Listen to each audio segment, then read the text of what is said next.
It's a pleasure to be here with you all this afternoon. Thank you to ASCO Voices for this amazing opportunity to share my story. So when I was 27 years old, I was sexually assaulted by someone that I trusted, a friend of mine from college. In the days that followed, I remember wandering the streets of Chicago, desperately searching for something that I had lost: my voice. Because trauma has this way of shrinking you, of convincing you that shame belongs to you. The world around me grew very quiet. I became disconnected. So I decided to get into therapy, and after a number of months, something inside of me shifted. I realized the silence was not protecting me. It was isolating me.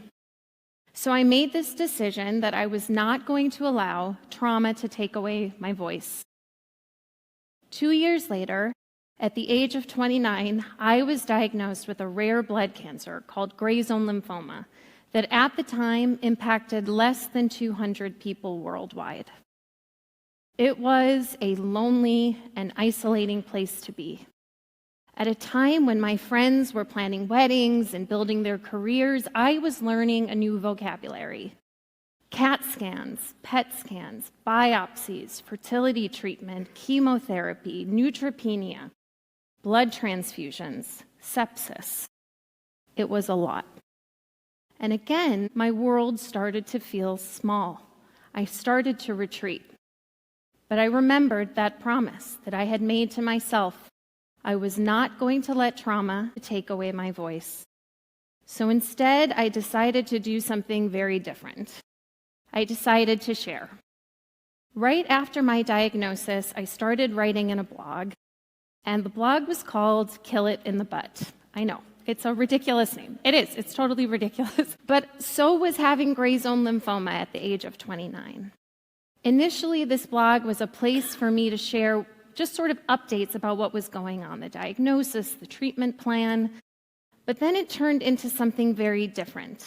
It turned into my primary coping mechanism. It was a place where I could process and really open up about my innermost thoughts and feelings, my vulnerabilities, my deepest fears, my hopes, my dreams.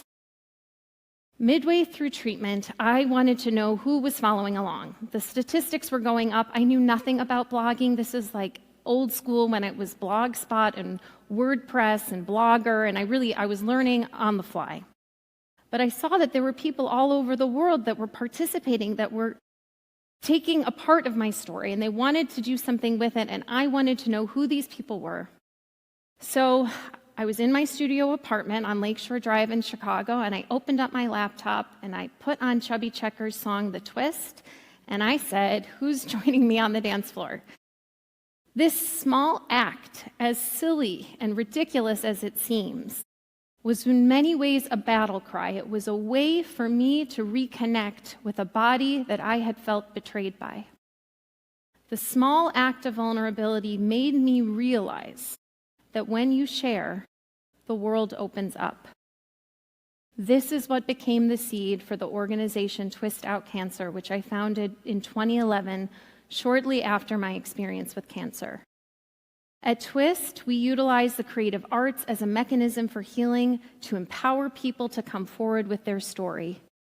We run a program that's called Brushes with Cancer that matches artists with people touched by cancer. We call them inspirations. And over a period of 6 months, the inspirations open up about their grief, their identity shifts, their fear, and their resilience. And the artist creates a work of art that's reflective of that journey. But what emerges is not just art. It's something deeply human, the courage that it takes to be seen. Because cancer is not only biological, it's emotional, it's psychological, it's relational. And art and storytelling create a language for those moments. Over the last 15 years, I have had the great honor of witnessing thousands of people come forward with their story. But what I have noticed is that when you create a safe space for people to share what they are carrying, something shifts. They feel seen, they feel heard, they feel less alone, and that matters. Because healing is not just about eliminating disease, healing is about connecting with yourself, with community, and with meaning. Cancer encouraged me to find my voice, but perhaps the greatest privilege of all has been in allowing others to find theirs. I often think back to that moment in my studio apartment when I was depleted from treatment, desperate to reconnect with the world around me. That one small act changed everything, but that's the power of sharing. Today in this room, we are surrounded by incredible minds, scientists, oncologists, researchers, clinicians, social workers, psychologists. So many of you are really moving the needle forward. You are helping people like me not only survive, but to thrive. So it would be lost on me if I didn't express my profound gratitude for those of you in the room that are doing this life-changing work. You're bringing humanity to the science, and this is so important. When I think back to my former self at the age of 27 and the age of 29, traumatized, wounded, desperately searching for my voice, I can now with certainty say that when you share, the world opens up and anything is possible. Thank you.